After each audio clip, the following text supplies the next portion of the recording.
اسی طرح کا ایک بندہ تھا، وہ کہتا تھا جی میرے سوال کا جواب کبھی نہیں کسی نے دیا۔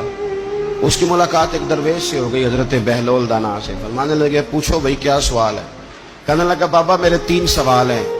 ایک تو یہ بتائیں کہ اگر رب ہے تو وہ نظر کیوں نہیں آتا؟ اور دوسری میرا سوال یہ ہے کہ اگر جو کراتا ہے شیطان کراتا ہے تو انسان کو سزا کس بات کی؟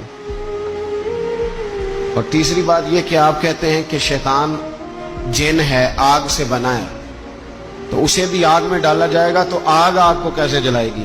پہلی بات یہ کہ رب ہے تو نظر کیوں نہیں آتا؟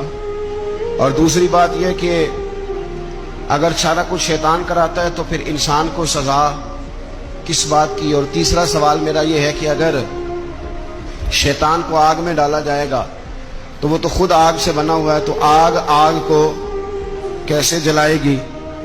تو حضرت بہلول دانا تھوڑا سا سوچنے لگے تو اس نے بڑی سخت بات کی۔ کہنے لگا مجھے پتا تھا جواب آپ کو بھی کوئی نہیں آتا۔ دیکھا نا، پڑ گئے نا سوچ میں۔ نیچے ایک روڑا پڑا تھا مٹی کا، اینٹ کا نہیں۔ مٹی بھی کئی دفعہ خشک ہو جائے نا دھوپ میں، کچی مٹی بھی تو روڑا تگڑا بن جاتا ہے۔ مضبوط روڑا پڑا تھا۔ حضرت بہلول دانا نے آؤ دیکھا نہ تاؤ دیکھا، روڑا اٹھایا اور زور سے سر میں دے مارا۔ اب اس سر میں روڑا لگا، خون بڑا بہہ گیا۔ جا کے اس نے کوتوالے شہر کو سمجھنے SHO کو رپورٹ کرا دی کہ بابے نے نا میرا سر پھوڑ دیا ہے۔ بلا لیا وہ SHO، کہنے لگا بابا تو اس طرح کا ہے نہیں۔ اس نے کہا جی مار دیا۔ آپ دیکھیں وہ کیا ہمارے ہاں پہلے نتیجہ لیا جاتا ہے، اور بڑے جناب اس کے پروگرام ہوتے ہیں، پلاننگ ہوتی ہے، اس کے مطابق پھر پرچہ کٹتا ہے۔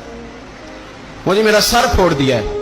بلا لیا، کہنے لگا یار وہ تو درویش بندے ہیں، اگر تو کہتا ہے تو چلو بلا لیتے ہیں۔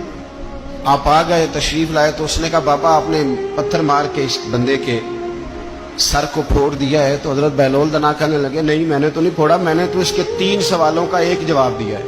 3 سوالوں کا ایک جواب۔ اس نے کہا کیا؟ فرمانے لگے اس سے پوچھ لو۔